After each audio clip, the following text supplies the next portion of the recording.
self-evident that all men are created equal. Black Man Thinkin. Freedom is never more than one generation away from extinction. We didn't pass it on to our children in the bloodstream. The only way they can inherit the freedom we have known is if we fight for it, protect it, defend it, and then hand it to them with the well-taught lessons of how they in their lifetime must do the same.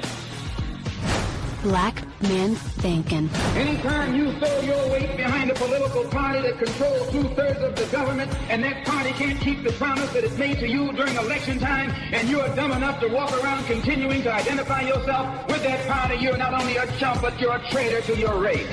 Black Man Thinkin. If we lose freedom here, there's no place to escape to. This is the last stand on earth. And this idea that government is beholden to the people, that it has no other source of power except the sovereign people, is still the newest and the most unique idea in all the long history of man's relation to man.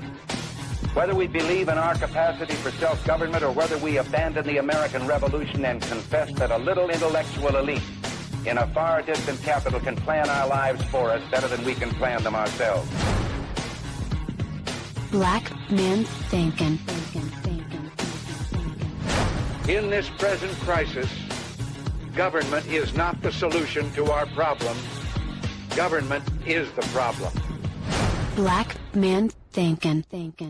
Stanley, Levy, Black Man Thinkin, here on the dominant force of internet conservatism, TalkAmericaRadio.us. Also WDDQ, Talk 92.1 FM in Valdosta, Georgia. WJHC, Talk 107.5 North Florida Talk Radio. FreedomInAmericaRadio.com, and WLBB News Talk, AM 1330 and FM 106.3 in Carrollton, Georgia. Happy to be with you today, and let's start by talking about the minimum wage. As you know, we are in an election year, and the Democrats are not faring well. They're not in power anywhere in the federal government. They don't control House, Senate, or the White House. So that means they're going to go back to their favorite and tried and true tactic of disparaging those who earn money in favor of those who earn less or earn none. The minimum wage is one of those arguments. They want to see it raised. They've been making that push for quite a while, and now is not going to be an exception. I'm going to play some clips for you that show different perspectives on whether or not it should or should not be raised, that being the minimum wage. The first is a California Berkeley production back from 2014, which is going to make its case that it should be raised. Let's give them a listen. Since 2009, the federal minimum wage has been set at $7.25 an hour. For those workers who receive tips, there is a national sub-minimum wage of $2.13 an hour.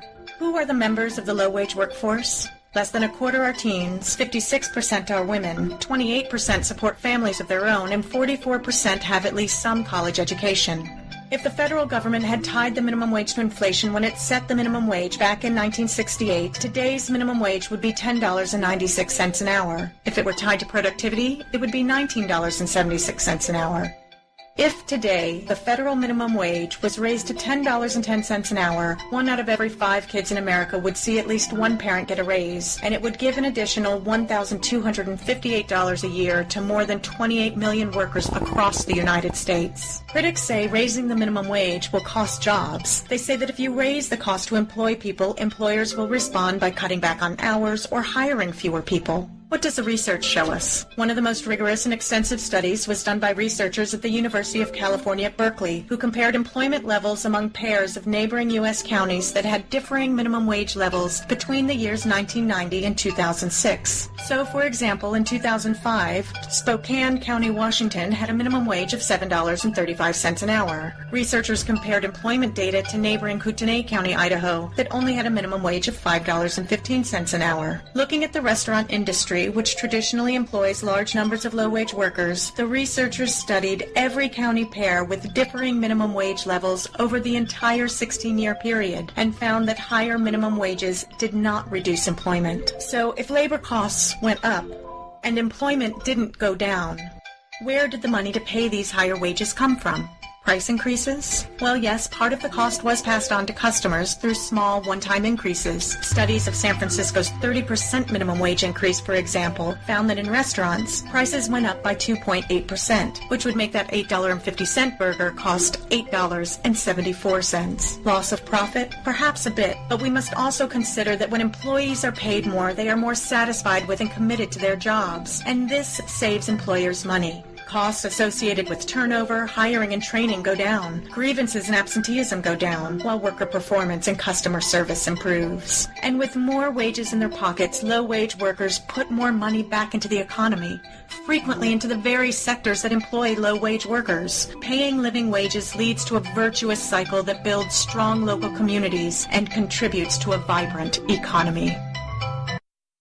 Now, once you cut past all the music and the hypotheticals, and the emotional, let's all feel good about what we're doing for our fellow man argument, you ran into some problems. One, they were comparing minimum wage levels not across counties like they were saying, although that was involved, but across states. States have their own wage rules, by the way, so trying to compare things across states is not totally out of the realm of apples to oranges comparison. I'm just saying. They also only compared for one industry. And then they made the strange argument that those who get minimum wage boosts in the restaurant industry would put that money back into the, why would they? They eat their meals for free. I've worked minimum wage jobs in restaurants. You get your meals. I'm not going to spend my money on food. I get my food as part of my job. So at the end of the day, it's a emotional hand-wringing argument full of hypotheticals that kind of belies the fact that the economy is going gangbusters right now without any of their arguments being in effect. On the other side, an organization called Learn Liberty put together a case for not raising the minimum wage. And it's very different from what you hear from Cal Berkeley. There's a movement in cities across the country to raise the minimum wage to $15 per hour. One of the most prominent advocates is former Labor Secretary Robert Reich, who thinks that $15 per hour should be the minimum wage for the entire country. This is a bad idea. Here are 3 reasons why. First of all, it would kill jobs. One of the basic lessons of economics is that when the price of something goes up, people buy less of it. So if the price of pumpkin lattes rises, you can expect consumers to buy fewer of them. This law of demand also affects the market for low-skilled workers. Raising the minimum wage means a higher cost of employing each worker, which makes workers less affordable than before. Our coffee shop won't keep a worker at the mandated $15 per hour if that worker's efforts only result in $7.25 per hour in added revenue. Over the course of a year, a shop that keeps such a worker full-time would lose $15,500. So instead, it will eliminate that job. And evidence shows that employers, in fact, do respond in this way to minimum wage hikes. Recent research by economists Jeffrey Clemens and Michael Wither finds that 1.4 million jobs were destroyed in the late 2000s when the minimum wage rose across all 50 states by an average of nearly 30%. And worse, those job losses were probably suffered by the people who need jobs the most. This fact brings us to reason number 2. The minimum wage actually hurts the people we most want to help.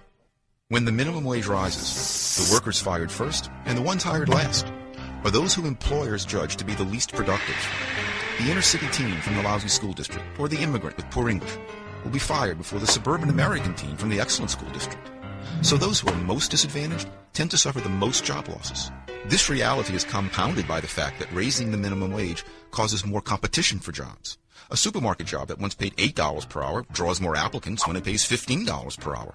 Applicants who include retirees and people with higher education who re-enter the workforce only because of the higher wage. Because these people often have more skills, they squeeze out immigrants and those from disadvantaged backgrounds who are likely more desperate for the jobs and certainly more desperate to gain job experience.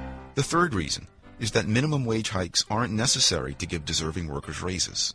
96% of American workers today earn wages higher than the current minimum wage, which proves that employers don't just pay the minimum that they're obliged to pay by law.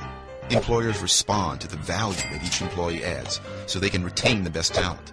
It's expensive to train new employees, and businesses don't want to lose good workers to their competitors. So they raise worker pay voluntarily as employees gain more skills and experience. But when government imposes such raises by hiking the minimum wage, some of the least experienced workers will not only lose their current jobs, they'll find it incredibly hard to find other jobs. In essence, the minimum wage cuts off the first rung on the employment ladder, and it's that first, lowest paying rung that provides the skills and experience workers need to reach the next rung and to continue climbing their way to a better life. That was a more reasoned and logical presentation, but it had a bunch of speculations talking about which type of workers would lose, and which they didn't really provide any citations for that. My point on that is, if you listen to both of those presentations and give them equal weight simply because you don't have the basis from your own study and research to know which one is a better argument, then how do you decide between those two? Now, I'm going to give you a third perspective from an organization. This is Now This. They did this back in September 2014. And they're trying to go a little bit more down the middle and trying to get away from it and just talking about perceptions. And they finally tend to lean over toward the left side of the argument. But here is what they had to say. President Obama would like to see the federal minimum wage increased from $7.25 an hour to $10.10 an hour. And there's a lot of debate about this issue. One side insists that raising the minimum wage will inject money into the economy and lead to more jobs. The other side thinks that it will create inflation and force layoffs. According to the majority of economists, both sides are totally wrong. There is a growing consensus that increasing the minimum wage will have little to no effect on job growth, unemployment, or inflation. So why do pundits and politicians talk about those things in relation to this issue? The simple answer is politics. Political operatives on both sides use their party members' perceptions of the economy to sway votes and embolden their base. There are numerous examples of this in every campaign stump speech and attack ad since the Great Recession in 2008. But instead of diving into that, let's look at some Gallup polls. President Obama's overall job rating in the most recent poll was 44%. But when asked about how he's handling the economy, this rating dips to 35%. Gallup also found that Democrats on the whole are more confident in the economy than Republicans by a significant margin, with independents falling right in the middle. Republicans already think the economy is bad and dislike how Obama is handling things. If Republicans want to stir up their base and attack the other side, drumming up fears about inflation and layoffs is a great way to do that. Democrats are more positive about the economy and have a need to defend Obama's record on that end. If Democrats want to stem those fears and garner more support for the president, talking about injecting money into the economy and job growth is a great way to do that. According to most analysts, the perceived state of the economy has always had a direct effect on election outcomes. A good economy is better for incumbents, and a bad economy is better for contenders. So, with a Democrat in the White House, it's beneficial for Republicans to push the perception that our economy is crumbling, and it's beneficial for Democrats to push the perception that our economy is on the rise, even though both sides of the argument are speculative. So what does that mean? Should we just stop thinking about the minimum wage? No, because raising the minimum wage still matters. Most economists agree that increasing the minimum wage will decrease poverty. Reports show that a modest increase of only 10% to the minimum wage could decrease poverty by more than 2%. Obama is looking to increase the minimum wage by 39.3%, which could reduce the number of people living below the poverty line by about 4 million. You see, it kind of started down the middle, talked about how politics plays into it, then it fell off to the side. Let me give you my take on this. And here is why all the concern that white progressives and their pets of color, the concern that they demonstrate over raising the minimum wage is nothing more than that Wizard of Oz movie scene where you are told to pay no attention to the man behind the screen. It's nothing.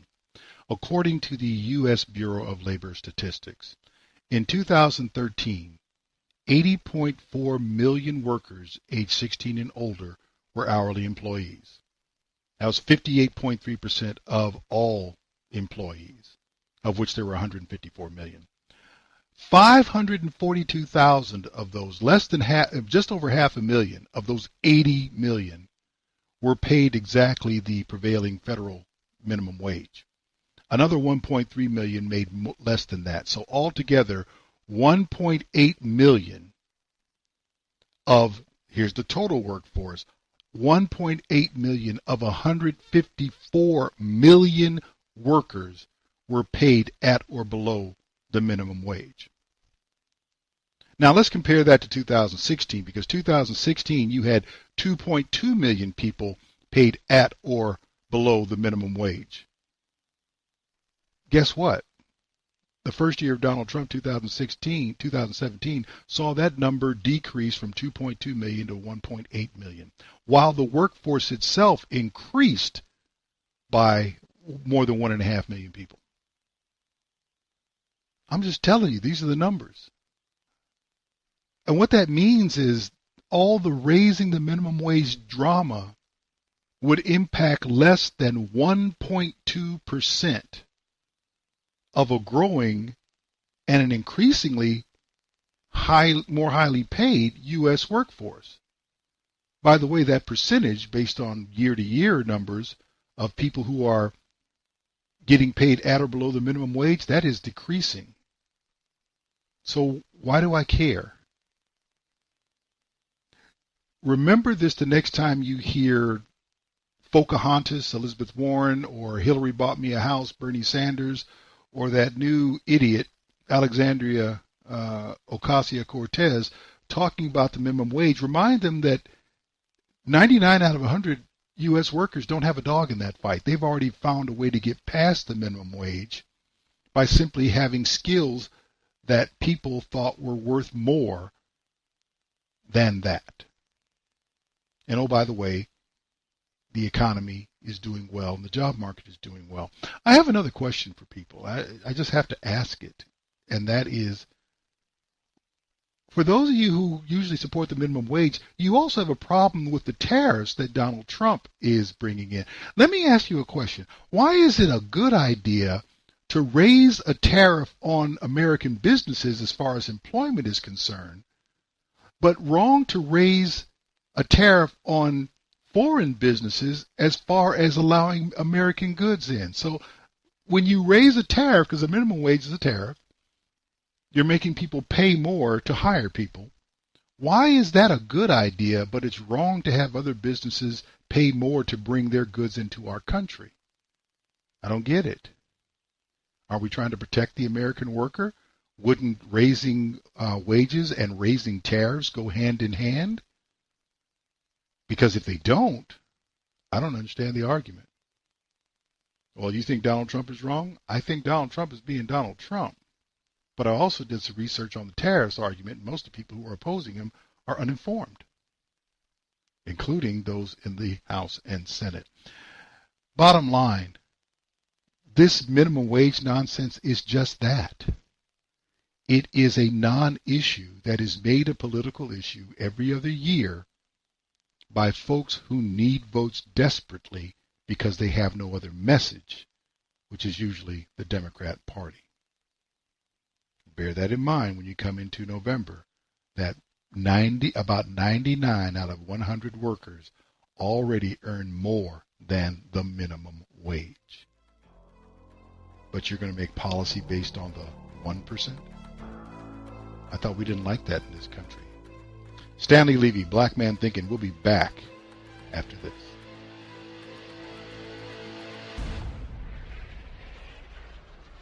Stanley Levy, Black Man Thinkin, here on the dominant force in internet conservatism, TalkAmericaRadio.us. Also WDDQ, Talk 92.1 FM in Valdosta, Georgia. WJHC, Talk 107.5 FM, North Florida Talk Radio, FreedomInAmericaRadio.com, and WLBB News Talk, AM 1330 and FM 106.3 in Carrollton, Georgia. Donald Trump is Trump-lining the federal judiciary, and that's actually a good thing, in my opinion. I'm looking at things like the travel ban that went all the way around, block, till it got to the Supreme Court, and they said, you know what, you guys can't do this. The president can do what he wants.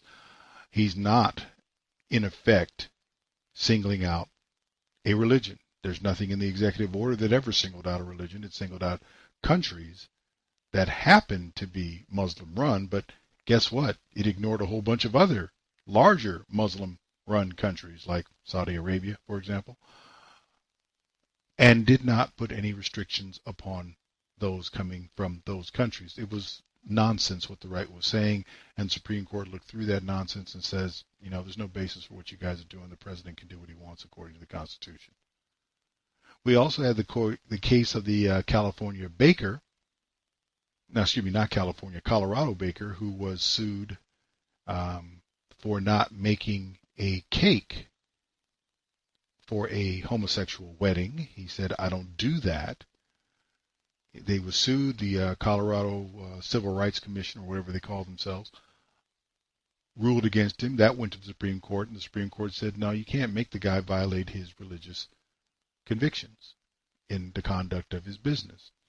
The losers, the homosexual community, is trying to say, well, it's just a very narrow ruling. It's narrow. It doesn't matter. The ruling is there. The precedent is now set, and now the onus is on you, on the pro-homosexual side, to overcome religious liberty. And that's a good thing for Americans. It truly is. Now, the real issue is, of course, Donald Trump is continuing to make his mark on the federal judiciary. We already have one Supreme Court justice who has been confirmed, and now there is another, I think it's Brett Kavanaugh, has been nominated. Likelihood is that he would be confirmed. We'll see. But the News Observer put out an article back on the 26th of July saying the court has gone to the left. They were speaking about a specific court, the Fourth Circuit Court of Appeals, but it's saying Trump has a chance to move the court to the right. Here's something from that article. Trump has had more judges confirmed to the federal appellate courts in his first 18 months than any other president, according to the Boston Globe. And now he has 3 vacancies to fill on the Fourth Circuit Court of Appeals. Trump's picks won't dramatically shift the court's ideology. They're going to be replacing conservative judges with conservative judges, but it's going to continue the pressure to move the federal judiciary to the right. Now, the more interesting thing to me is what it says about Majority Leader McConnell. Mitch McConnell of Kentucky has made confirming judges his top priority in a deeply divided Senate. Republicans hold a 51-49 edge. John McCain's long absence effectively leaving Republicans with a one vote majority. What he wants to do is make a lasting contribution to the country. This is McConnell speaking. That's what he wants to do. And by appointing and confirming these strict constructionists to the courts who are in their late 40s or early 50s, I believe working in conjunction with the administration, we're making a generational change in our country that will be repeated over and over down the years. If I have a choice between taking up a particular bill or taking up a circuit court judge, I take up a circuit court judge because I think it makes the longest lasting contribution to the country. In other words, say what you want about the GOP, they have decided that moving the courts to the right in the person of the majority leader, they have decided that moving the courts to the right is a big deal, and they want to follow through with it. That's what it says. What does this mean? It means that the homosexual agenda is in trouble. It means that the abortion agenda is in trouble. Because not only is the court moving to the right, but the states are already way out ahead of the courts. They have restricted abortion back to levels not seen probably since 1973. And you even had states going so far like Ohio, which has a 0 abortion bill brewing around in its state legislature that says we just don't kill children in the womb in our state, period. And so, and the argument, which is very leftist, which is, well, it's a woman's choice and it's a woman's body, and what about the woman, is changing to, what about the one who's going to die because the woman is not? Well, what about the case of the woman's health? I remind you, the studies are out there by the Alan Guttmacher Institute, which is the research arm for Planned Parenthood. For every 200 children that are aborted, fewer than 2 are aborted because of rape, incest, or risk to the mother's health. More and more states are looking at this logically. More and more people are looking at this logically and saying, you know what? We need to stop saying that we're going to kill children on a humbug because a woman who didn't have the sense to control her body, because I'm going to say this and get in trouble. No one gets or stays pregnant in these United States unless she wants to get or remain pregnant. Too many ways around it, short of abortion. We're not going to basically say you're going to kill somebody as your last line of contraceptive defense. That's a problem if you have judges who are saying at the federal level that, you know what, we're going to be strict constructionists, because what they're going to end up doing is ruling in favor of the states. It's not that they're ruling in favor of abortion or not abortion. They're going to rule that the states have the authority to regulate what happens within state borders. That's a problem, a growing problem for those who favor abortion. Then there is the homosexual agenda, and this is funny to me.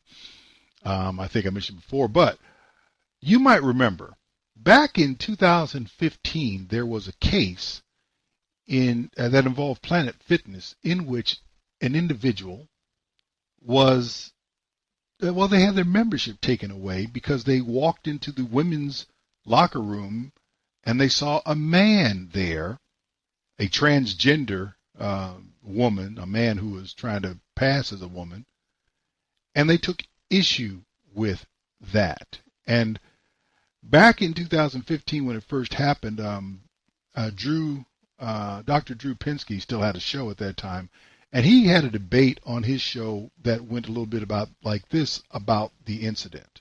I have known girls who have had this type of experience, and it is a real life experience that trans women oftentimes face. A lot of the times for women who are newly transitioned or maybe aren't as passable, this is definitely something that we experience. What do you think the policy should be, and how do you think they should have handled this woman? And by the way, and what is the issue? Is it, because I get confused about this. Is it, you think about it. I mean, is it sexual orientation that this woman is suddenly worried about? Or is it just the fact of anatomy? Or, I mean, what is she so upset about? Help me, Nicole. Do you have a sense of this? I really think that this is just ignorance. I think a lot of the times we have a subconscious kind of bigotry, and I think that this is kind of where this is coming from. I think the policy is really, really great, especially considering that there's been 6 transgender women that have been murdered this year. So I think it's really great to see that not everyone is against us. Okay, so we would applaud. Sam, we would applaud this gym. You sort of support the gym. Nicole supports the gym. What does your instinct tell you that this woman is reacting to, other than she's not familiar with it? And Nicole used the word ignorance. I didn't want to use that strong a word, but I'm wondering why they react like that. I think she's a little bit of a troublemaker, Dr. Drew. I'll just say it. I'm sorry. I get that she would have a concern, and if it was a genuine concern, I don't fault her at that. But as soon as the manager of the gym informed her of the policy and also informed her that, listen, this is not a man, this is a transgender woman. What is this transgender woman supposed to do? Go hole up in the men's bathroom where she doesn't feel comfortable? If we came from a place of compassion, Dr. Drew, and understanding, none of this would happen. People just need to be more tolerant. Well, it's more than that. I mean, what are we going to do next, Lonnie? We have to say that gay men can't be in a men's locker room, or lesbian women can't be in a woman's locker room. I mean, where do we draw but is it, and what is it that's troubling people? Is it just anatomy? No penises allowed in that locker room? I mean, where is our problem? How do we adjudicate? How do we understand it? Yeah, but Dr. Drew, let's not look at this in totally rose-colored glasses. It wasn't that long ago that gays and lesbians had a lot of discrimination against them too. So we've come a long way. We have a lot further to go. I'm actually impressed that this gym actually had a written policy about this issue, that they actually thought about it and put it in writing and put it in the contract so that they could say this to people who had a question when the situation came up, because it does come up. The whole restroom, bathroom, where do I go? It comes up, and people, even in public places, and especially in the gym. The truly interesting thing there is you had Dr. Drew, the only man, and all these women, note this and note it well, the most fierce defenders of the homosexual agenda and its tied to abortion are females. Period. End of sentence. Viciously defending this type of nonsense. So you had that. Now, recently there was a ruling on this matter because the woman's Planet Fitness membership was revoked for outing this, well, not outing, but basically confronting this transgender woman. And there was a ruling, but before I get to the ruling, a local TV station actually, wow, they reported on it. And again, you're going to hear pretty much female voices again. And all of these voices are sympathetic to homosexuality because transgenderism is nothing more than a different form of homosexuality. And oh, by the way, it is still recognized in the DSM-5 as a treatable mental illness. Here's what this report came out with from a local news agency in, I believe it was the Detroit area. A transgender woman at the center of a Planet Fitness debate says she's been traumatized by the experience. A week ago, we heard from another woman whose membership with the club was canceled when she complained about this transgender person in the woman's locker room. And today, Channel 9's Angela Jacobs spoke with the transgender woman. Angela, she says the entire incident has been wrongly portrayed. Greg, the transgender woman, told me she was ready to let it go and move on right after this incident, but seeing her name thrust into the public eye has been deeply upsetting, and she felt no choice but to speak out. I have to step out and say something because I'm not going to be made into a monster. As a transgender woman, Ivy Gardner contacted us to tell her side of what happened at a Leesburg Planet Fitness back in May when she says another woman entered the locker room and yelled at her. She told me I looked like a clown. She told me I looked like a man and I needed to stop trying to appear as a woman. Planet Fitness canceled that woman's membership for violating its judgment-free zone. Weeks later, Ivy learned her former name was publicized in a demand letter sent to the company by the legal counsel of the ex-member. A week ago, that former member, a grandmother who we agreed not to name, spoke to us with her husband and attorney. I feel like my rights were violated. There were several other parts of the locker room that she could have gone to. Sitting alongside her mother today, Gardner told us she's been traumatized from the experience in which they both believe Ivy was sexually harassed. She may feel uncomfortable, but I feel like my life's in danger anytime someone approaches me like that. I've been worried that it wouldn't take much for someone to find where we live and maybe do harm. Gardner says she's grateful for the actions of Planet Fitness and hopes a positive solution prevails. I really am, sorry that she was uncomfortable with what was happening, but I definitely feel like she could have handled it better. And last week we told you when the other woman said Ivy followed her into the parking lot when she tried to leave. I asked Ivy about that, and she told me she was trying to report a description to 911. Now, had she known what she was reporting was a legal matter and not a police matter, she told me she wouldn't have done that. Greg? Interesting to hear that side. Thank you, Angela. Today we heard back from Planet Fitness about Angela's story. A spokesperson called safety and privacy a top priority and said members and guests may use all gym facilities based on their sincere self-reported gender identity. The spokesperson added all of our locker rooms include private changing areas. Well, that was all well and good, and you heard two men in that entire news report. You heard the very soft-spoken, feminine-sounding news anchor at the end, and then you heard the transgender, the homosexual himself, defending his actions. So you have the Drew Pinsky show where the woman who had actually walked in and said, "Look, you're not a woman. Stop faking it." She's called all kinds of names. Here is the issue, though, and I'm getting this from Think Progress, nobody's idea of a right-wing organization. In ruling against Planet Fitness, in this case, Michigan court concludes that trans women aren't women. Did you remember everybody kept calling this homosexual she? A Michigan appeals court has ruled that transgender women are not women and that a former Planet Fitness customer has a legal case against the chain of gyms.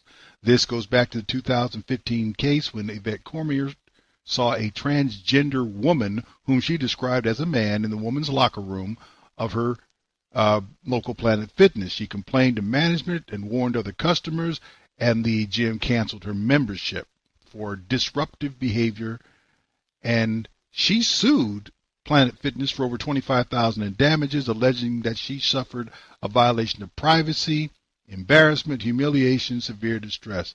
Well, a Michigan lower court ruled against her, and last year a state court of appeals agreed that she suffered no intrusion of privacy. But in April, the Supreme Court revived the case and sent it back to the appellate court to examine a legal question it hadn't initially considered. Bottom line, the court concluded that trans transsexual women aren't women, they're men. This goes to a very simple point. The courts are starting to align with the American electorate, which just so happens on some of these issues simply be aligning with normal morality. That's a problem for the left. I'm not trying to say that Donald Trump is anybody's moral, crusader. He's got his own issues.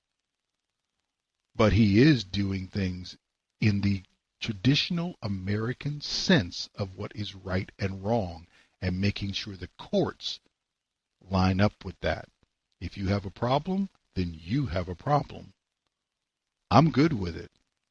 And so is the American electorate that chose him for having these positions, and unless something drastically changes, will likely re-elect him in 2020. Stanley, Levy, Black Man Thinkin' will be back right after this.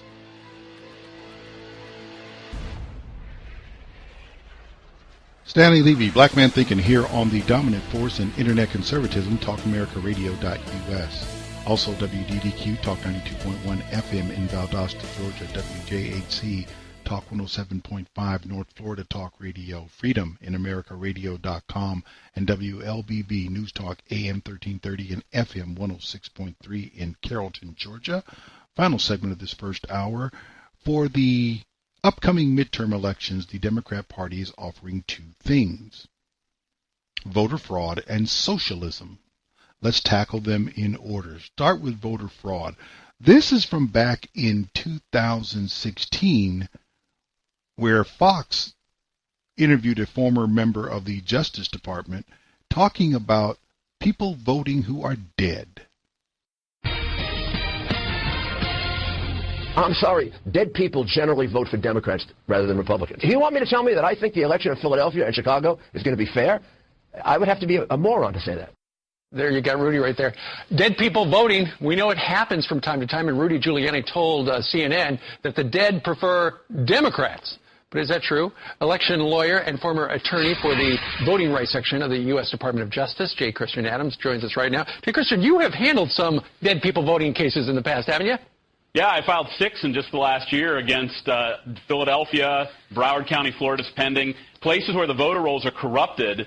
And, we had one case where in Texas there was somebody on the voter rolls who died in 1944. Oh, man. Dead people are voting, and it's something that this administration isn't doing anything about. Why is that?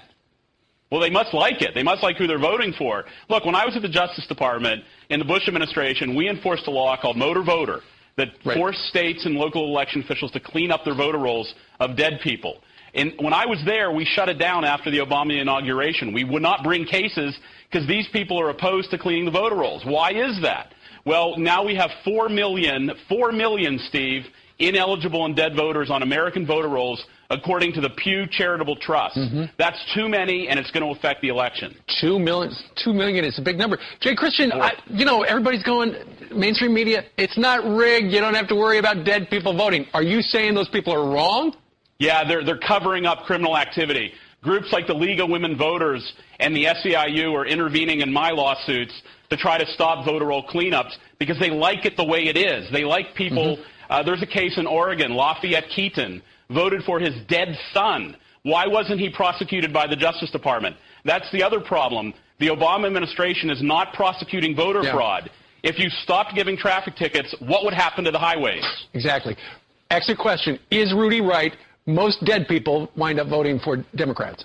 Well, look, all I can say is you have to commit a crime. You'd be a criminal if you voted for somebody who's dead, which, by the way, is very easy to do in most places, especially those without voter ID or vote by mail. So whether or not criminals tend to vote for Democrats, there's plenty of social science data on that. All right. Indeed, there is. All right. Jay Christian, thank you very much. Interesting stuff. 4 million folks on voter rolls that shouldn't be there, including the dead. And the Obama administration decided to not enforce provisions of motor voter that would have kept the number of inappropriate voters off of voter rolls. But you got to ask who they're voting for. The Democrats know who they're voting for. They've been voting. What do they say in Chicago? Vote early, vote often, and then my little corollary, vote twice if you're dead. That's what happens. Now, this past Supreme Court session, a law from Ohio where they were making the effort to purge inactive voters from their rolls, that was challenged in the state of Ohio, went to the Supreme Court, and the Supreme Court actually decided 5-4 in favor of Ohio. RT did a report on this back on the 11th of June. A Supreme Court ruling allows for the state of Ohio to purge voter rolls. The decision could pave the way for other states to adopt similar practices. Dan Cohen has more on the story. Monday morning here at the Supreme Court, justices upheld what's known as the use it or lose it law. It allows the state to remove voters from registration rolls if they fail to vote in 2 consecutive elections and if they do not return a mailed address confirmation form. The lawsuit pitted Ohio's Republican Secretary of State, John Husted, against the A. Philip Randolph Institute, an organization of African-American trade unionists. 5 conservative justices ruled in favor of Husted, while 4 liberal judges voted against. The APRI says the ruling violates the National Voting Rights Act and is part of a broader campaign of voter suppression aimed primarily at impoverished and minority voters. Andre Washington, president of the Ohio APRI, says to have a healthy and functioning democracy, we must increase, not restrict, access to the ballot. Practices like Ohio's that remove eligible but infrequent voters from the registration rolls disproportionately disenfranchise low-income voters and voters of color. The numbers back the APRI's claims. According to the American Civil Liberties Union, in 2015 alone, hundreds of thousands of infrequent voters were purged from Ohio's voter rolls. Over 40,600 registrants in the state's largest county were removed under the use it or lose it law. The majority of them lived in low-income communities and communities of color.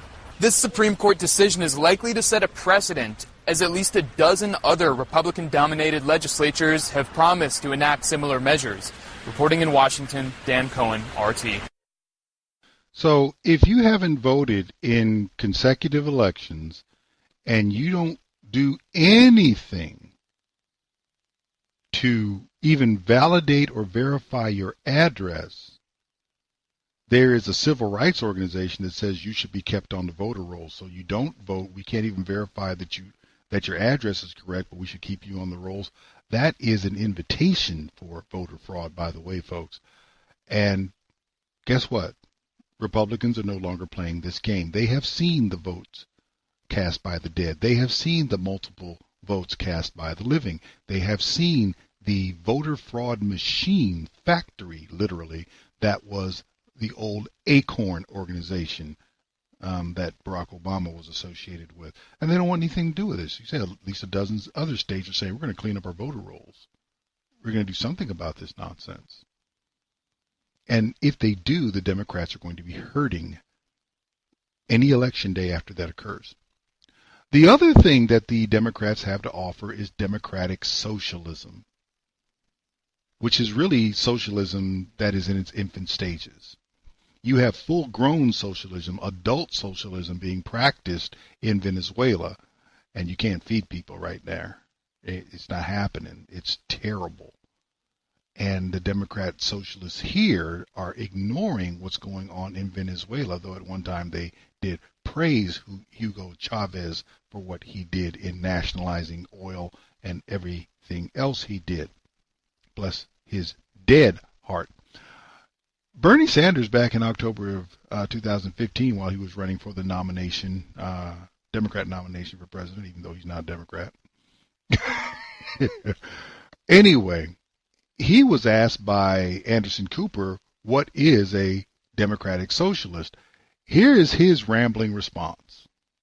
You call yourself a democratic socialist. How can any kind of socialist win a general election in the United States? Well, we're going to win because first we're going to explain what democratic socialism is. And what democratic socialism is about is saying that it is immoral and wrong that the top 1/10 of 1% in this country own almost 90%, own almost as much wealth as the bottom 90%. That it is wrong today in a rigged economy that 57% of all new income is going to the top 1%. That when you look around the world, you see every other major country providing health care to all people as a right, except the United States.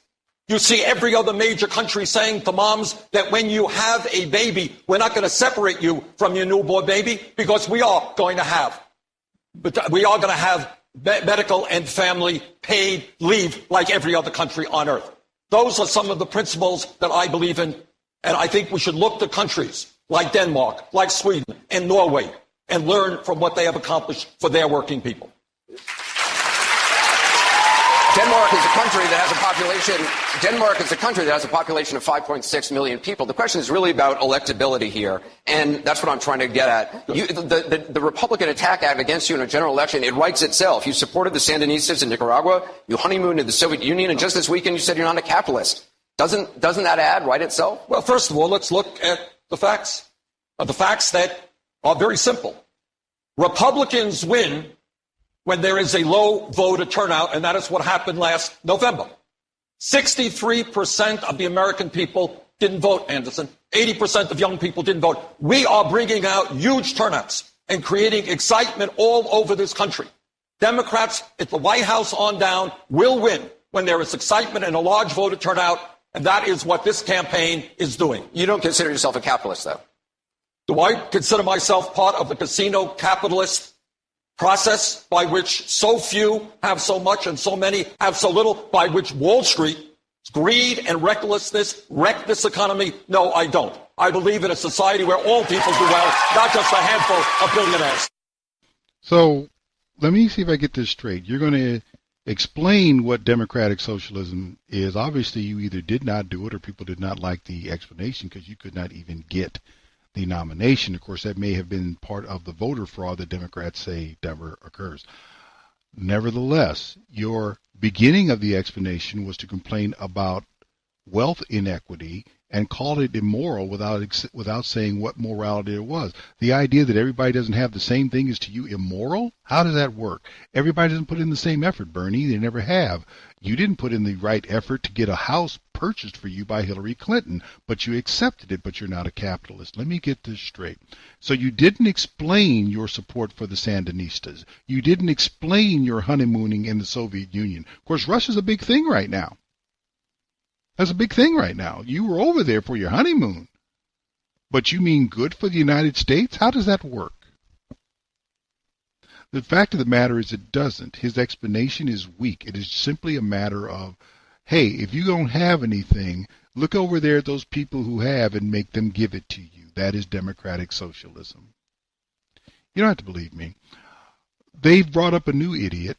Alexandria Ocasio-Cortez, a very unattractive 28-year-old woman who doesn't have the sense that God gave roadkill. She appeared on an interview, I believe it was with PBS or NPR.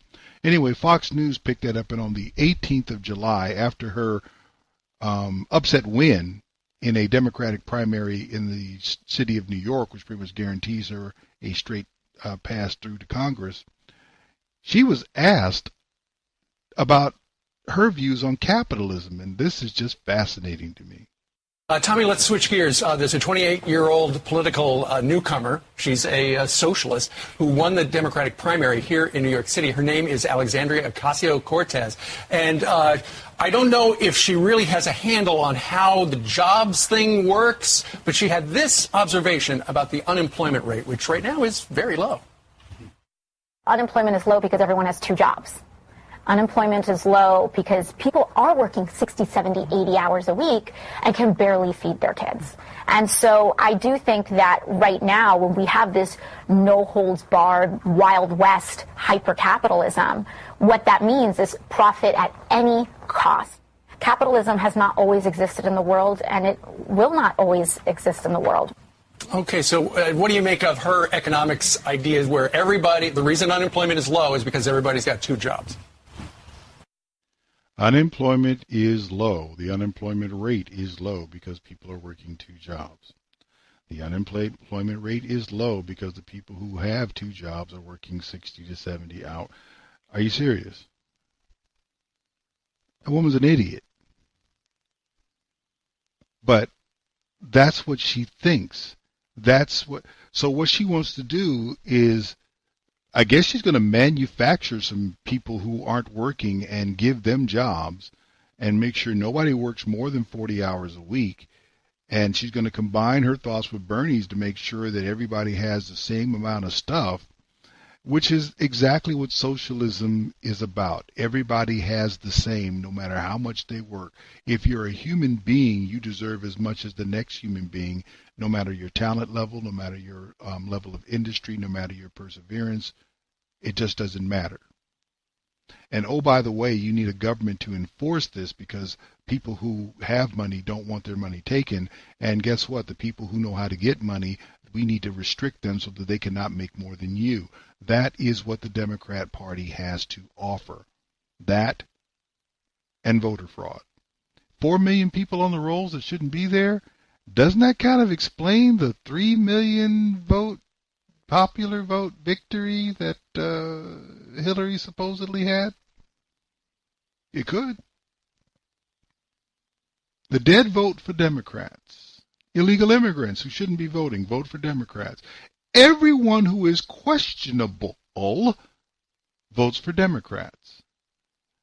Even with that, so far over the last 9 years, the Democrats have been hollowed out of the middle of the country and have lost over 1,000 state and federal elected seats to the Republican Party. There is a reason for this.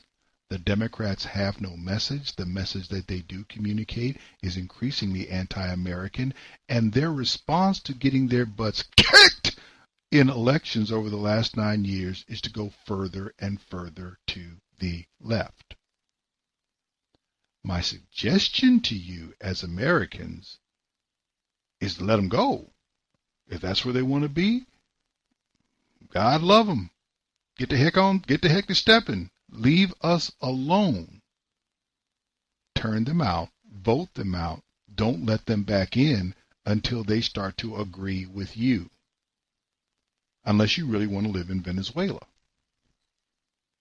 And if that's what you want to do, I would rather buy you a first-class ticket to Caracas and allow you to figure it out on your own than to allow you to vote here in the United States. That's just me. I'm going to turn this over to my good friend, Ron Edwards, and after that we'll be back with Hour 2 of Black Man Thinking. If there is no Republican red wave in the midterm elections, congressional Republicans have no one but themselves to blame. Hello, I'm Ron Edwards. On today's page from the Edwards Notebook, the Republicans in Congress are playing a game of political roulette. Many of them ran for office promising to work with President Trump to build that much-needed wall on our southern border. Illegal border crossers are wreaking havoc in our republic, committing murders, rapes, and other assorted atrocities. Financially, illegal border crossers cost American taxpayers $150 billion annually. A solid border wall would cost a one-time fee of $25 billion, a small price to pay for defending our borders and preserving our national sovereignty. Yet far too many gutless wonder Republicans and their disgustingly feckless, lame duck obstructionist leader Paul Ryan have done the bidding of the leftist Democrats, who openly favor open borders over border security and preserving our national sovereignty. Hopefully, Republicans will care enough to support Representative Andy Biggs of Arizona's bill that financially penalizes countries whose citizens stream into our republic illegally. I'm Ron Edwards. Don't miss the Ron Edwards Experience Fridays at 1 p.m. Pacific, 4 p.m. Eastern on AmericaMatters.us, SHR Media, and Sunday midnights on Talk America Radio. Ron Edwards, the new voice of America. Sponsored by the Tri-County Liberty Coalition. I have a dream. One day, this nation will rise up, live out the true meaning of its creed. We hold these truths to be self-evident, that all men are created equal. Black Man Thinkin. Freedom is never more than one generation away from extinction. We didn't pass it on to our children in the bloodstream. The only way they can inherit the freedom we have known is if we fight for it, protect it, defend it, and then hand it to them with the well-taught lessons of how they in their lifetime must do the same. Black Man Thinkin. Anytime you throw your weight behind a political party that controls 2/3 of the government, and that party can't keep the promise that it's made to you during election time, and you're dumb enough to walk around continuing to identify yourself with that party, you're not only a chump, but you're a traitor to your race. Black Man Thinkin. If we lose freedom here, there's no place to escape to. This is the last stand on earth. And this idea that government is beholden to the people, that it has no other source of power except the sovereign people, is still the newest and the most unique idea in all the long history of man's relation to man. Whether we believe in our capacity for self-government or whether we abandon the American Revolution and confess that a little intellectual elite in a far distant capital can plan our lives for us better than we can plan them ourselves. Black Man Thinkin. In this present crisis, government is not the solution to our problem. Government is the problem. Black Man Thinkin.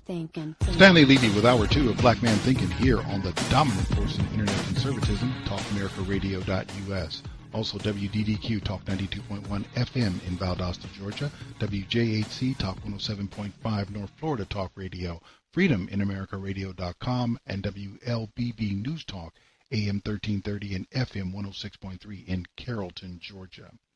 Well, we're back to the NFL, and I'm going to take some time to deal with the subject here because I want people to understand it's really about football and nothing else when you boil it down. Everything else that's going on is really trying to diminish something very central to American culture. So the NFL began its preseason. It's the third straight preseason where we've had drama over the national anthem and what players do during it. The games began on, I believe it was the 10th, which was, well, I believe on the 9th, which was Thursday. On the following day, ABC on its morning show had this report about what had occurred during the national anthem portion of those games. Now the new protests overnight over the national anthem. NFL players taking the field during preseason games, and some of them taking a knee or raising a fist as the music began. ABC's Paula Fierce is here with more. Good morning, Good morning to you, Michael. Good morning, everyone. 24 of the 32 NFL teams were in action last night. Granted, it was just the first preseason game, but we did see several player demonstrations during the national anthem. President Trump tweeting this morning the NFL players are at it again, taking a knee when they should be standing proudly for the national anthem. He went on to tweet, "Stand proudly for your national anthem or be suspended without pay." In Miami, Kenny Stills taking a knee, while defensive safety Robert Quinn, you can see him raising his fist in the air. Philadelphia Eagles safety Malcolm Jenkins also raising a fist during the anthem. The NFL said on Thursday it will not discipline players for any protests during the national anthem while it attempts to reach a resolution with the NFL Players Association over its anthem policy, which they're working on right now. But the league reiterated that for now, players and personnel on the field are expected to stand during the presentation of the flag and performance of the anthem. Personnel who do not wish to do so can choose to remain in the locker room. The teams are also working on their own individual policies. Hopefully they get it done before the season starts, which is 4 weeks from yesterday. But if you have a league policy and then you have a team policy that don't go together, right, there is no policy. Well, and the Jets acting owner said that if there is an NFL policy where the players will be suspended or fined, he's going to pay for it. So it's all to be determined. Yeah, a lot of owners have said, no, if the guys kneel, if they're the fine, we'll take care of it. So we'll see what happens, Paul, as the season gets closer. Yeah, 4 weeks from yesterday it starts. All right, thank you. I know you're ready. I'm ready. Thanks, Paula. So the media, as they have from the outset, are siding with the players in their anti-Americanism. Let me be clear, it is anti-Americanism. Colin Kaepernick was displaying anti-Americanism. Everyone with him was displaying anti-Americanism. Let me help you out with something. You cannot be pro-American and be anti-police. You can be anti-police brutality, but then you need to take that up with bad police. You do not show up at a sporting event and take a knee, or you do not show up at practice and wear pig socks protesting about something which doesn't happen at anywhere near the rate. Black folks are lying about police brutality. I'll get back to that. But they are. Not surprisingly, Donald Trump responded to this because he has been pretty much. Let's be clear. Donald Trump is simply being a pro-American president. If you want to trash America, don't do it on my watch. It doesn't matter who you are. You can be an illegal immigrant. You want to come after America, we're going to talk about you. You want to be a football player, we're going to talk about you. You want to be Russia? Oh, he's not staying after Russia. Russia's been getting their butts handed to them by Donald Trump. And guess what? They're doing nothing other than taking it. Well, that's because he works for him. Man, you know what? When I get an open mic where Donald Trump says the same thing that Obama did, then I'll hear that. Until then, I'm not trying to hear that. Nevertheless, he did have his response, which was predictable, and I'm glad it was predictable because he's been consistent regarding the protests from the players. Our team is set up and ready to go on this Friday, and we're going to start with President Trump up at Bedminster, putting himself right in the middle of the culture wars again, reigniting his feud with the NFL after several players protested in preseason games last night. You're seeing some of the video.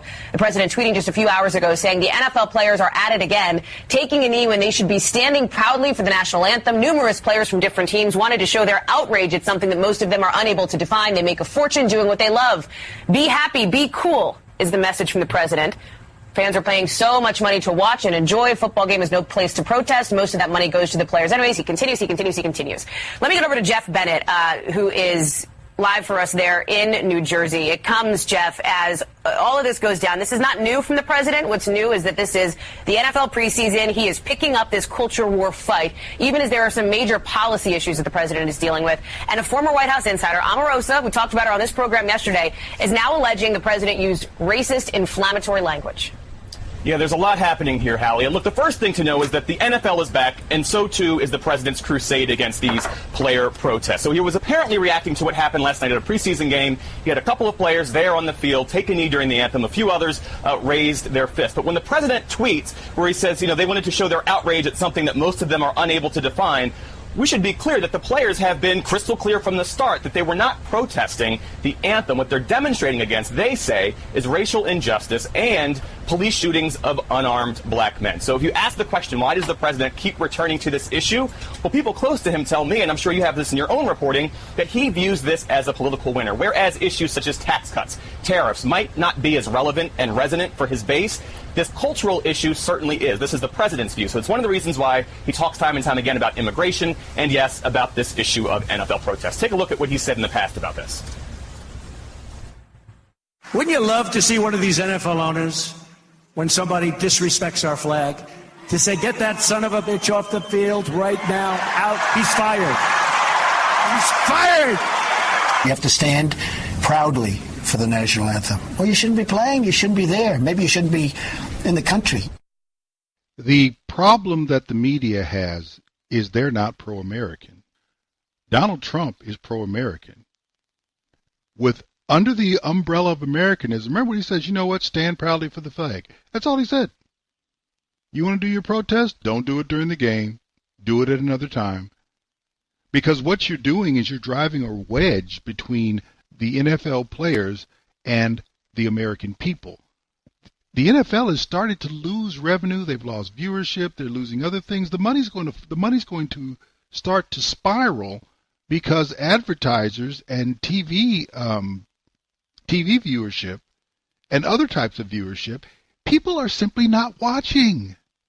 It's not that they're finding other ways to watch. There is also the very real phenomenon that they have basically turned away from the NFL. That's a problem. That's a problem. Some of the evidence of the problem was shown in Florida pretty much right after the game in which two of the players did kneel. Here's what happened with a couple of police unions in that state. And there's this. Police unions in Florida taking a stand against the Miami Dolphins over national anthem protests. Two players kneeled during Thursday's preseason game. The Broward County PBA vice president calling it a, quote, slap in the face. At least two unions now urging members to boycott and return their tickets. The PBA posting on Facebook this organization obviously does not honor first responders and the dangers that they put themselves in every day. And that is the message. No matter what the NFL players try to tell you, that is the message that they are communicating to the American people. They cannot change that. If you want to change that, and that's not the message you want to communicate to the American people have made it very clear. Stand up during the anthem. If you want to protest, you got 6 days a week you can protest. You got 21 more hours during the day that aren't the game when you can protest. You can protest before the game. You can protest after the game.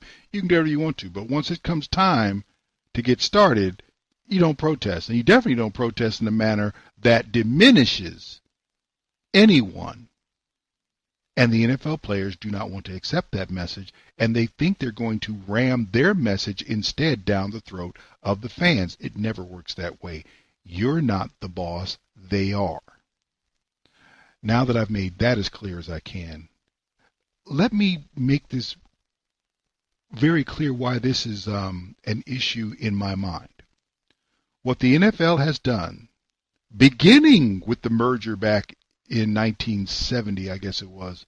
The first Super Bowl was, I think, 1966 or 1967. But even with that merger, maybe the merger was 1960, but whenever it was, with the merger came the money. And once the money came in, you started a process that has now gotten out of hand, where you started separating the game of football from its place in American culture. Didn't happen immediately. Didn't even happen in the earlier days of the NFL. As a matter of fact, the NFL drove the lore of the NFL and of football. Not the NFL, it was football. Made it an even more central part of the American experience and American culture. For those who are of my vintage and older, I'm going to play something. This should remind you what football was really all about in America, and it's not that anymore. NFL Films used to do wonderful jobs on Sundays. They would produce films and they would play that, and they were even more entertaining and more inspiring to watch than the games, because they actually told the story of football in a way that you couldn't get from watching the game. Listen to this, and then I'll talk a little bit more on the other side. Professional football in America is a special game, a unique game. Played nowhere else on earth, it is a rare game. The men who play it make it so. Hey, baby, let's go out there like a bunch of crazy dogs. Have some fun. Coming now, buddy. We on our horse all day long. Let's just kick this ball all day long. Pick it up. Don't stop. Pick it up. Let's go. Catch the ball. Catch it, somebody. Regulator, mount up. We're coming. Pro football is a mirror of early America, reflecting toughness, courage, and self-denial. There he is. Wow. Whoa. Good job. Good job. That's way to make a play out there, buddy. Nice job. Overpowered, too. Ready. 45 blast. 45 blast.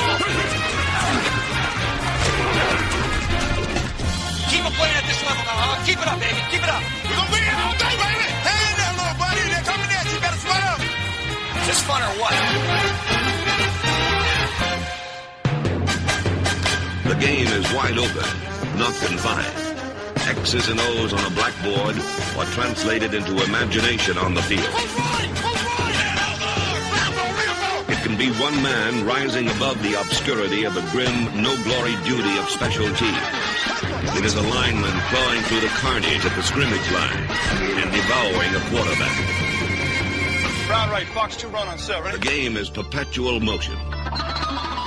A swirl of flying bodies in constant collision. A 2.5-hour carnival of color, sound, and action. I got a little something for you. There's glory in the legends of this hard muscle life, and there's poetry in each season made of sweat and strife. But now's the time to work and strain at a sport that tests the spirit and challenges the brain. Come on, let's go. Yeah, I'd like to have 75 degrees and sunny all the time, too, but that's not football. Do you fear the force of the wind, the slash of the rain? We're going to play this through light and rain. Go face them and fight them. Be savage again.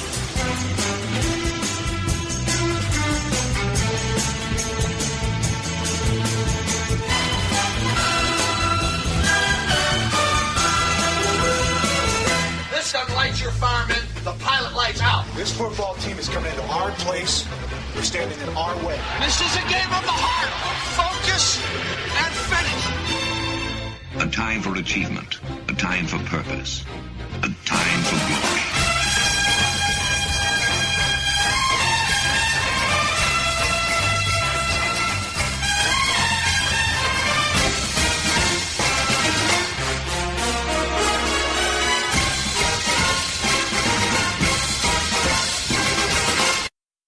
That is one of the best summations of what football in America is actually supposed to be.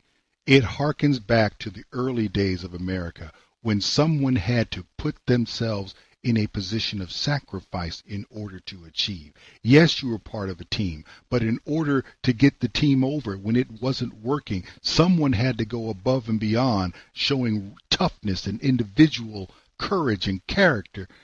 That's what makes America. It's what wins wars. And that's not what football is anymore. Football used to build character in America. Now all we have is a cast of characters in football. There's no self-denial. All you have now are selfish individuals. You used to have football players who were worshipped not only for what they did on the field, but because they were part of the community. They're not part of any community anymore. They don't live.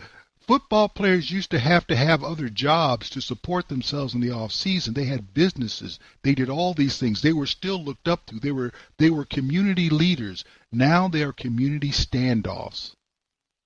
And all this selfishness.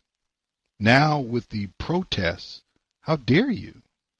You are trying to take away, you're trying to separate football from America. And America is a football country. It's the only one on the planet. It is part of American uniqueness. And these protests over nothing, along with the rule changes that make the game boring. All we want to see is scoring. That's, you know what, that's a bunch of women going to the game. All they want to see is scoring. Anyone who actually understands what football is about, they appreciate a 0-0 game going into the fourth quarter. If you don't understand what football is about. You definitely probably never played. Understand this very clearly, This is about football. This is not about anything else. And it's not about football as a business. It is about football as an American institution. It is being dismantled.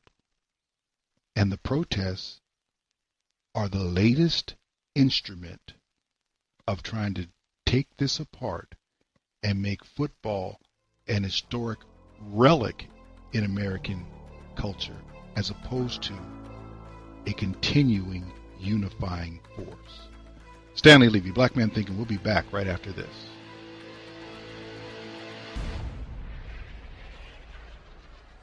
Stanley Levy, Black Man Thinkin', here on the dominant force in internet conservatism, TalkAmericaRadio.us. Also, WDDQ, Talk 92.1 FM in Valdosta, Georgia, WJHC, Talk 107.5 North Florida Talk Radio, FreedomInAmericaRadio.com, and WLBB News Talk, AM 1330 and FM 106.3 in Carrollton, Georgia. Well, LeBron James opens a school. Kinda.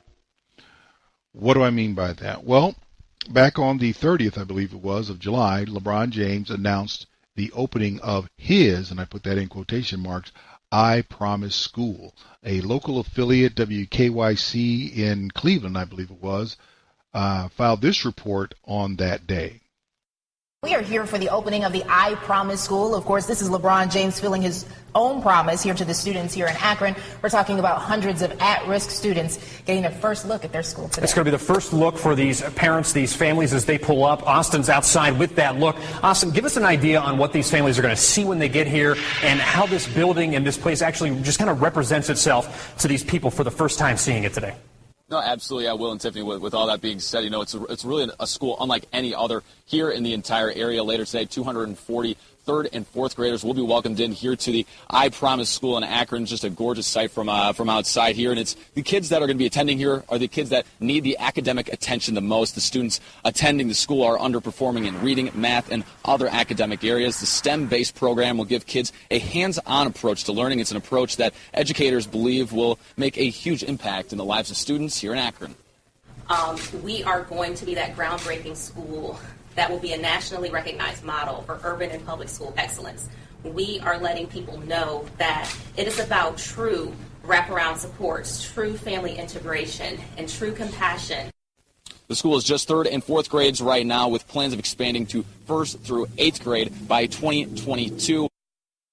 Wait a minute here. Couple of things. Let's start with that last thing. The school is open to 3rd and 4th grade kids at this point. Now, if you read around, you know that LeBron James has been in some type of partnership or project planning for this thing for over a decade. Are there only 3rd and 4th grade at-risk students in Akron, Ohio? Are those the only kids that are at risk? Not older, not younger? And why is it after 10 years of planning, you're only able to handle 240 3rd and 4th graders? Now, by 2022, there's going to be grades 1 through 8. Wonderful. Why isn't that now when you've had 10 years to plan? Interesting. Another thing that is interesting is, how is it his school when 75% of the funding to operate it is going to come from the taxpayers of Akron? Now, I've heard the pushback, well, they're not going to pay any more money than they would have otherwise. That's not the question. If this is your school, if this is, quote unquote, your promise, how come your promise is being fulfilled by somebody else's money? I find that interesting. And I'm not saying that to take away from some of the positive things he's doing, a bunch of free food, food banks, helping out parents with GED. All of that is good. Why is any of this on the back of the Akron taxpayer when you're the one who wants the school named I Promise, and you're showing up at the opening, and the $8 million a year cost to run the school is not a significant portion of the brand new four-year contract, max contract you signed with the Lakers, plus whatever other money that you are getting in endorsements and everything else. Why is this on the taxpayers at all? I don't understand if it's your school. It's really a matter of, are you trying to help the children, or are you trying to further indoctrinate them into the same culture that has failed black children, failed Hispanic children, failed all low-income children for the last 5+ decades? Because if you were really trying to help them, maybe you would get them out of there, but you're basically making it more comfortable for them to be there. And the Akron school system, the whole state of Ohio, is not high performing, by the way.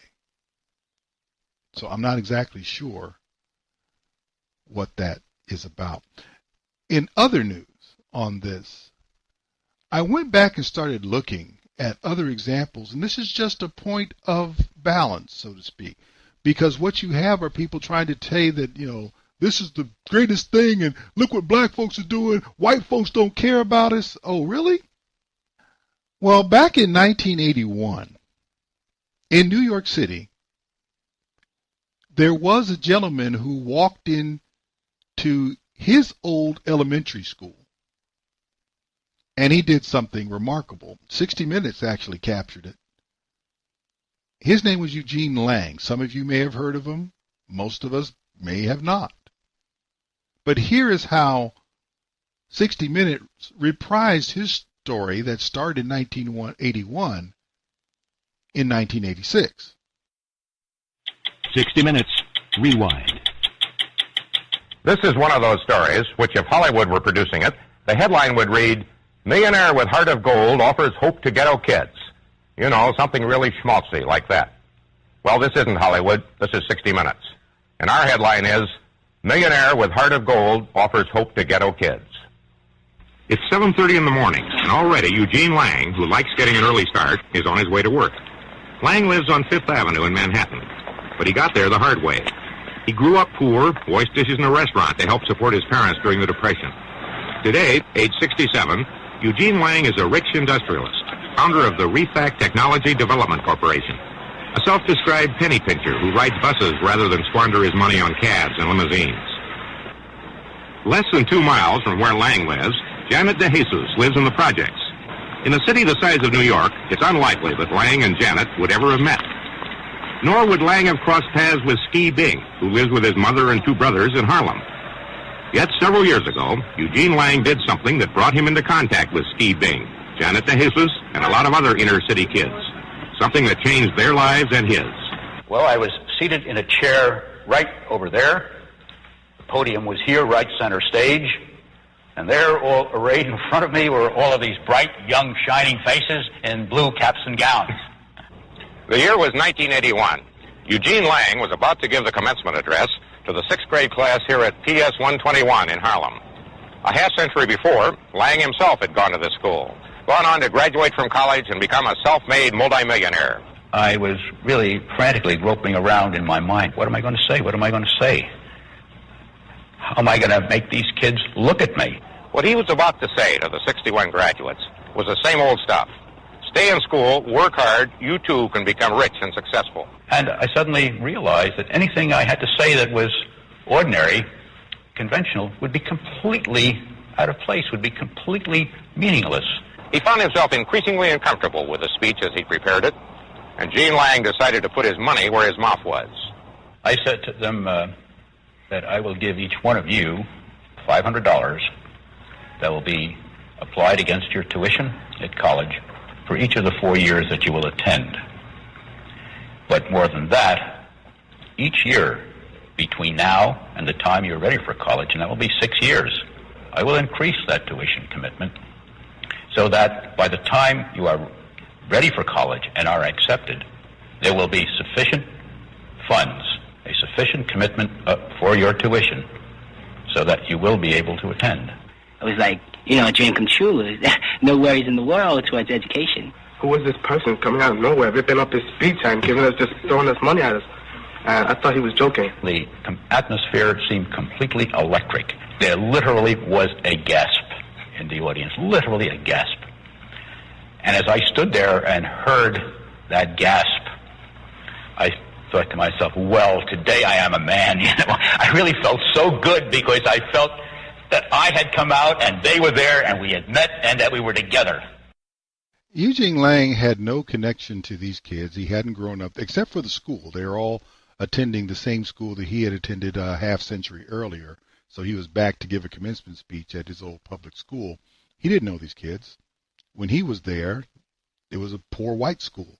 Now you're looking at a bunch of blacks and Hispanics. As he said, I looked out at that audience of almost entirely black and Hispanic students wondering what to say to them.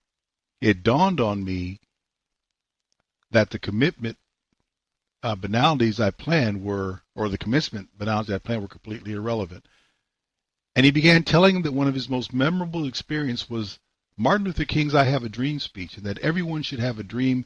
And I decided to tell them I'd give you a scholarship. I'd give a scholarship to every member of the class admitted to a 4-year college. He kept that commitment, by the way. And he was told afterwards by the principal, when I made the original promise, the principal told me that maybe 1 or 2 students would take advantage of my offer. He adopted the class, treating them to trips and restaurants and meals, counseling them through crises, different crises, and intervening with school officials. Soon, Mr. Lang founded the I Have a Dream Foundation, setting up its office in Manhattan. This is a white guy. He hired a project coordinator, established a year-round program of academic support, and guess whose money he did not use? This is a white guy reaching back over a half-century back to other kids who don't look like him and putting his money up. And not only that, he put up more time. He gave them experiences. He did all these things for kids he didn't know and didn't have any connection to, except for they actually went to the same school 50 years apart. He died in 2017. He had said, still in this article by the Times, if this were my natural child and my child were to do this, would I say to heck with this kid? You can't do that. The chances are this child would be derailed, and you have to be there and be sensitive and reach out and try to bring the child back on track. This is a white man talking about black and Hispanic children. Where is his praise from the black community, I wonder? Because his foundation is still going. It is. Maybe you're not aware of that. It's in multiple states now. And he died in 2017 at the age of 98. So Eugene Lang walks into a school one day. He doesn't need 10 years of planning. He just needs a life of effort where he's made some money. He walks in, looks at some kids that he doesn't know, doesn't seem to have any, well, I don't know if he doesn't have any kids on. He did have a family. Looks at these kids he doesn't know and says, I'm gonna make sure you go to college. When he's told that it may not, that's a nice offer, but if you don't do anything between now and then, maybe one or two will make it. He made sure he put his money where his mouth is. He put his time. He put his effort. He hired people to make sure that he maximized the number of kids who could actually take advantage of that offer. Where is his praise, black community? How many of you even know his name? That's in New York City. There's another gentleman in Florida who had his story reported on back in April of 2014 on the Today Show with NBC. His name is Harris Rosen. Let's go now to a Florida neighborhood that's been seen a remarkable turnaround, thanks in part to the efforts of one generous man. Here's NBC's Gabe Gutierrez. In the theme park capital of the world, hospitality means big business. Thank you so much. Appreciate that. Thanks. But to Harris Rosen, it means much more. It's been a great experience. Hospitality really is appreciating a fellow human being. He grew up in the slums of New York, a family of immigrants. Now he runs 7 hotels in Orlando. His self-made success would be remarkable on its own, but that's not what he's most proud of. Came to the realization that I really had to now say thank you. Away from the theme parks, there's a neighborhood in Orlando called Tangelo Park. And 20 years ago, it was in need of some hospitality. Drug infested. People are afraid to walk through the neighborhood. 20 years ago, I was ready to move out. But Georgia Gordon didn't move out. Tried, good job. Because Harris Rosen first decided to pay for daycare for parents in Tangelo Park, a community of about 3,000 people. Then, when the kids were older, he offered free tuition to state colleges. Gordon's daughter took advantage. It's one thing to offer a scholarship to one person one time, but continuously for over 20 years to continue to provide this type of incentive for people to go to school, I think is absolutely wonderful. The incentive has paid off. A University of Central Florida study says the crime rate here has been cut in half. Some property values have quadrupled, and the high school graduation rate is now approaching 100%. Before, it was just 25. Visualize the world. Scholarship recipient Camilla Crawford is a freshman at the University of Central Florida. She wants to be a lawyer and make sure that I show the world that with his gift that I was able to reach my max potential. Big dreams thanks to Harris Rosen's big project. Almost $10 million over 2 decades. We've given these kids hope and given their families hope. And hope is an amazing thing.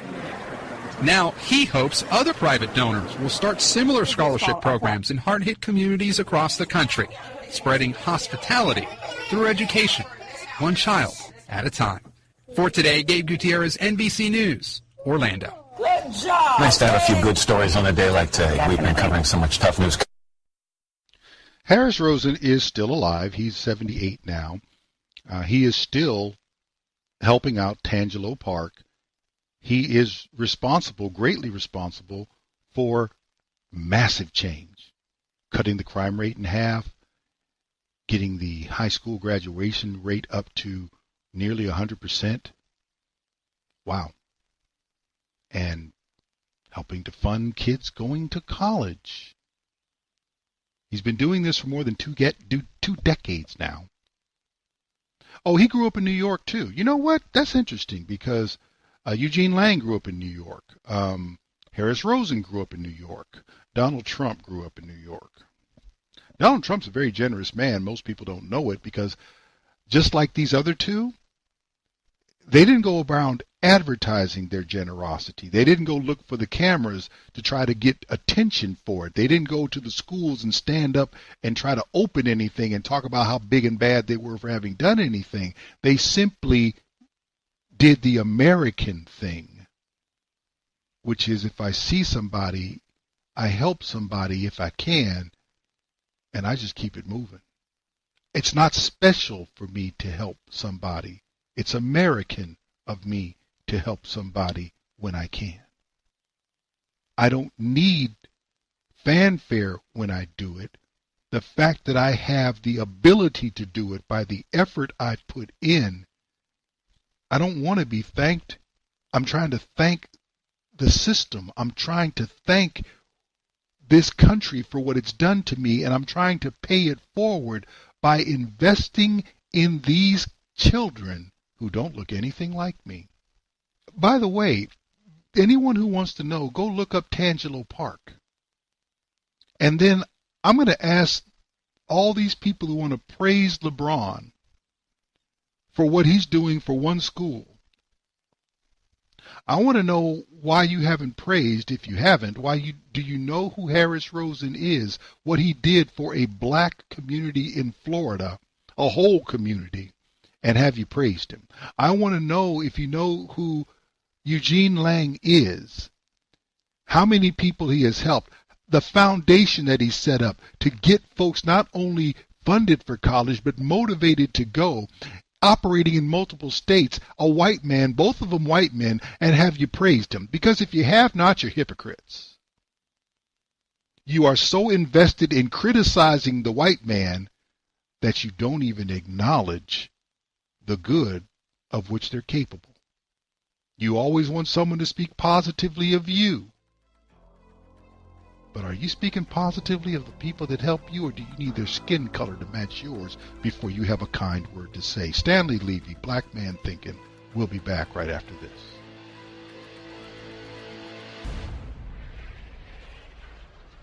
Stanley Levy, Black Man Thinkin', here on the dominant force of Internet conservatism, TalkAmericaRadio.us, also WBDQ, Talk Radio 1 FM South Austin, WJHC, Talk 107.5 North Florida Talk Radio, Freedom in AmericaRadio.com, and WLBB News Talk, AM 1330 and FM 106.3 in Carrollton, Georgia.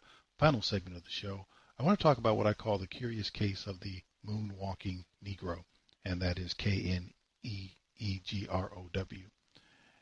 And you need to understand where this begins. If you go through American history, U.S. history, blacks had a terrible time, obviously, being enslaved through much of the 18th and 19th centuries, and then had a respite during Reconstruction in the South, where they actually had a significant amount of political success for a very short time. Once Reconstruction was over, the Democrat Party that had enslaved them before regained power and stripped them of all the political gains that they had made, even making it impossible for them to vote. Nevertheless, blacks, because of their character, perseverance, and faith, not only in themselves and their families, but also in God, the God of Israel, by the way, were able to make painful, slow, but steady progress toward respectability throughout the last half of the 19th century and throughout the early 20th century. They had made such progress toward respectability that many do not recognize now, that in 1954 the federal government actually produced a video that was telling the larger economy how to deal with black people. Here is what sales psychologists have to say about selling to the Negro. The secret of selling to the Negro is expressed in one word. That word is recognition. Now, there's nothing unusual about that. People want to be recognized. They need recognition. That's basic in all of us. But perhaps because he's had so little of it, the Negro needs even more. He needs to feel important and appreciated. This need is a very real and important one. It shows up even in many of the Negro's shopping habits. Anyone who sells or wants to sell to the Negro customer should know about some of these habits. 3 habits in particular play a big part in every sales transaction. To begin with, most Negroes buy by brand. They ask for products by name. They're quick to turn down off-brands. Buying by brand, that's the first important Negro buying habit. Now for the second. The Negro buys good quality merchandise. Symbols of quality and prestige are very important to the Negro customer. This woman, for example, is buying fine crystalware. But she is also buying the admiration and approval of her friends and relatives. Listen to her thoughts. My, isn't it beautiful? I can hardly wait to show it to Sally and Joan. It's a well-known fact that many Negro customers are influenced by the opinions of others. What their friends may think of a certain item often decides whether or not the sale is made. So remember, the Negro buys quality merchandise. That's the second important point. And here's the third thing to remember when selling to a Negro customer. When he specifically asks for one thing, don't try to sell him something else. Don't try to switch him at the point of sale. If you do, he'll probably react something like this. Doesn't he think I've got the money to pay for it? The Negro resents being offered a substitute. He wants to be sold on quality, not price. The Negro buys by brand, he buys quality, and he doesn't like to be switched at point of sale. These are the keys to selling the Negro customer. According to leading researchers, in proportion to population and income, Negroes buy more quality products than any other comparable United States group. Did you hear that? If you're sensitive about the word Negro, remember this was 1954. The other thing you need to recognize is listen to what they're saying, which is respectful. Negroes, black people, buy quality more than anybody else, any other demographic in the United States. What they want brand, something they recognize. They want quality, something they understand is good, and they don't want to be switched. It doesn't sound like they're much different. We are much different than anybody else. If you listen to the longer version of this, you would have heard other things about how they shop. We shopped as families in the mid-1950s, and that was part of the government's presentation of us to the larger economy as well. That's what we were in 1954 in the eyes of those who were watching. And then you had the Civil Rights Movement, which actually got something in mind, something to you that we hadn't necessarily thought about before. That positive impression that you saw coming from the government was also in the psyche of major entertainers of the day who were also in favor of the civil rights movement that would follow shortly after. White celebrities usually refrained from making political statements. Making political statements were risky actions toward their status and fame in the late 1950s to the early 1960s, as at this time it was coming to an end of McCarthyism and the blacklisting of Hollywood celebrities. So for celebrities to come out vocally with opinions on matters including civil rights, it could mean being blackballed for making a living, especially during the civil rights movement. Frank Sinatra was a popular musician, was even a mentor for some. He was a civil rights advocate. He supported black musicians and that they were paid equally. He provided them with a bodyguard and told the bodyguards to break anyone's nose who looked at them funny. He showed audiences an example of tolerance for supporting black musicians and playing alongside them. He made sure that everyone in his band was treated equally, no matter the race. Walking into a hotel in Las Vegas with Sammy Davis Jr., the manager told him, "We don't have Negroes here," to which Frank replied, "You do now. I just bought this place." Marlon Brando was someone who other actors looked up to.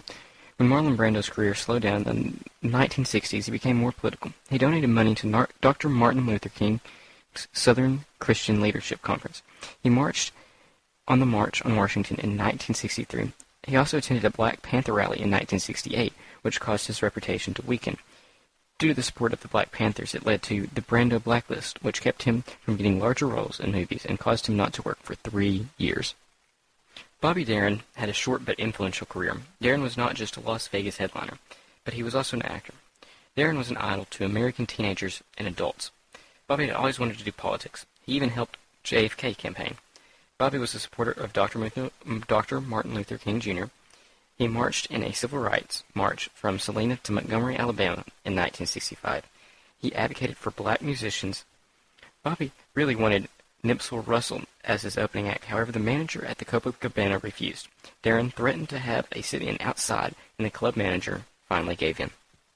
Charlton Heston was an Oscar-winning actor. Heston's acting career spanned 5 decades. In 1963, he marched with Martin Luther King Jr. He was elected president of the Screen Actors Guild. He started out as a liberal Democrat, however he was later known for his conservative activism. Heston picketed a segregated lunch counter in Oklahoma City in May of 1961. Heston is quoted saying, 2 years ago, I picketed some restaurants in Oklahoma, but with that one exception, up until very recently, like most Americans, I've expressed my support of civil rights largely by talking about it at cocktail parties. If you don't believe me, you can listen here. I picketed some restaurants in Oklahoma, but with that one exception, up until very recently, like most Americans, I expressed my support of civil rights largely by talking about it at cocktail parties, I'm afraid. But again, like many Americans this summer, I could no longer pay only lip service to a cause that was so urgently right and in a time that is so urgently now. Mr. Bella. Bob Dylan was a folk singer that was politically active. Bob Dylan performed when Martin Luther King Jr. gave his I Have a Dream speech. He used his music to convey an entertaining message to the masses. His music became anthems for civil rights movement. He was able to bring the anthracites, the activist face, to the eyes of the public. Paul Newman was an American actor which helped with his political activism. He was accused by Mayor Leslie Gilliland for rabble-rousing, which is to stir up the emotions or prejudice of the public. Given the trouble with speaking out on racial inequality in the South, he said, "It's all right when we've come down to the South to raise money for a hospital, and it's perfectly all right when we are asked to donate our services for the humanitarian causes. They don't call us rabble-rousers then." Now, that's all well and good if we're talking about celebrities, but at the end of the day, they weren't necessarily at risk, and for those who had already reached the height of their careers, they had their money. But what about the other whites? For example, those of us who remember the iconic picture of those at the Woolworth counter about to be attacked by a white mob. They know about the black woman, but there was a young white woman there. She was 19 years of age. And her story is no less impressive because the fight wasn't even hers. She is, in my mind, one of those sheroes that demands respect and acknowledgement. Clearly, she was a lady ahead of her time. She walked through that mob in the Woolworth store. And they realized, of course, immediately where she stood. She joins Perlina and Annie at the counter, the first white to join the demonstration. And at this, the crowd is just incensed. They become like hornets. They start screaming at her. She wasn't the outside agitator. She was a white Southerner. She was a white Southern woman. And so for that purpose, she was even more dangerous to the white supremacist power structure. Here's this white Southern woman who's supposed to be protected by the system saying, I don't need this protection and I don't believe in the system. And so that made her incredibly dangerous. And that cell was 50 feet from the death chamber. That's where we were. As far as the state of Mississippi was concerned, we had committed capital crimes. We had no doubt we were going to die. Mississippi was known as the deepest of the deep South, the heart of darkness. Somebody was going to die that summer, and it looked like it was us. Again, that was Joan Mulholland, the white woman that you see in the Woolworth counter picture, lunch counter picture, before they were all attacked and thrown out and then jailed. Here's the problem that we have as black people. From the end of Reconstruction up until the mid-1950s, we lived and carried ourselves in such a way that garnered respect, even if it did not always get us the treatment that we deserved as citizens. But the way we carried ourselves and the way we persevered, it moved other people to the point that they would be willing to join our cause, and not just the rich and famous, but those who were simply other Southerners who were subject to the same death that we were for trying to stand up. And this woman was not Schwerner or Goodwin, New York liberals coming down to help us, she was from Mississippi. They knew her, but they were going to do to her no better than they would do to us, and probably worse.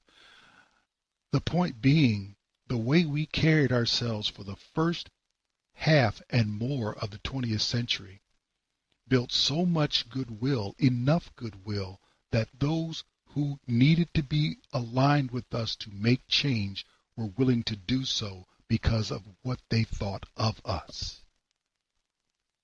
Unfortunately, during the course of the movement, the war on poverty began, and we began backing up in such a way that we are no longer recognizable by those who stood by us.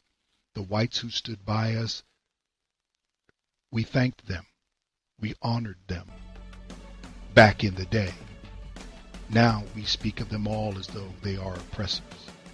And some of those people are still alive, and they're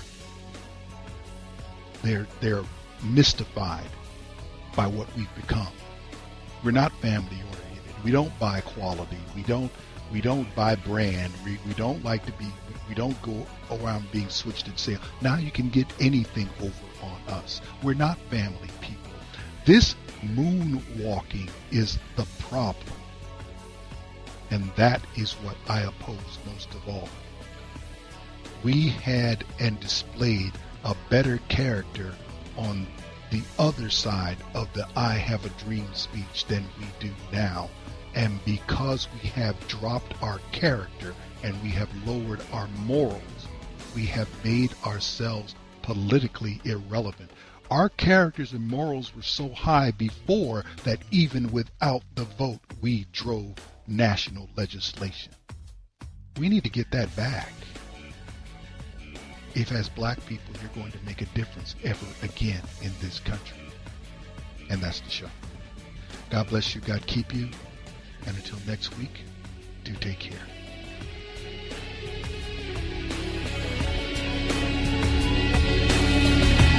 You've been listening to Black Man Thinkin' with your host, Stan Levy. Join Stan midnight to 2 a.m. That's late Monday night into early Tuesday morning.